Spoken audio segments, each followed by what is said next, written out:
Hey everyone, Steve Poland here, and if you're like me, one of the most enjoyable parts of your aquarium hobby is buying juvenile fish and watching them grow.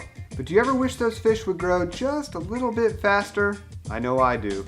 So this week, I'm going to share with you 3 easy ways that you can make sure that your fish are growing as quickly as possible. Number 1, frequent water changes. Change more water out of your aquariums more frequently and your fish will grow faster. There are a couple of reasons for this. First is that it will improve your water quality. The byproduct of fish waste in a cycled aquarium is nitrates, and high nitrates have been shown to stunt the growth rates of fish. And these frequent water changes will lower your nitrates, and obviously the fish will also be happier and healthier with cleaner water. The second reason is that fish secrete hormones into the water that can also limit their growth. So those water changes will dilute those hormones as well. If you're concerned about impacting all of the beneficial bacteria in your aquarium with these water changes, then please know that most of your nitrifying bacteria live in your filters and substrate. So as long as you use a good dechlorinator like Seachem Prime or Safe, then you have nothing to worry about. You really can't change out too much water. If you'd like some tips to make these water changes easier, I did a whole video about that, which I will link to down in the description.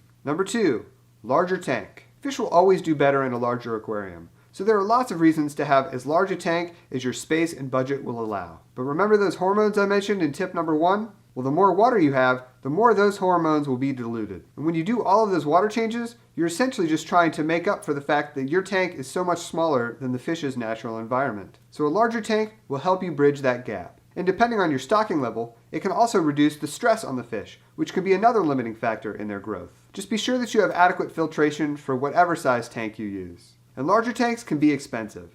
So if you want some tips for saving money, I have a video about that and I'll link to it down in the description as well. Number 3, quality diet.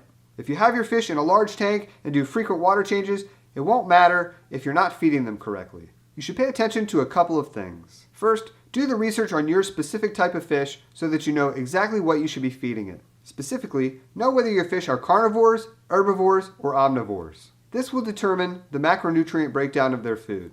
Most importantly, the amount of protein. In general, if you're able to find a food that's specifically formulated to your type of fish, as opposed to a generic staple, that will be better. The second thing you should do is make sure that you're feeding food from a reputable brand. If you're not sure what this is, try to find online forums related to your fish, or even YouTube videos. There may be some debate about the absolute best brand, but there will almost always be a decent short list to choose from. My personal recommendations are Northfin, New Life Spectrum, and Hikari, in that order. It can also be beneficial to take the amount that you're feeding each day and break it up into multiple feedings. Just be careful not to overfeed. Using an automatic fish feeder can help with this. My favorite is made by Eheim and I'll link to it below. Now in closing, I'd like to offer a couple of disclaimers. First is that you can follow these tips to speed up the growth of your fish. But the maximum size your fish will reach is limited by genetics. You're not going to change a typically small fish into a monster just by changing out some water. And second is that my experience is with African cichlids, but most of these principles should apply more broadly. But please do your research to make sure that you're providing the absolute best care possible to your fish. I'd love to hear what you think down in the comments. And if this is your first time here at this channel, I would love to have you subscribe, because each week I bring you a new video sharing my experiences in the aquarium hobby. I give updates on my tanks, review products, show you DIY projects, and share tips and tricks to help you take your tanks to the next level. Hit subscribe to follow along. Have a good one.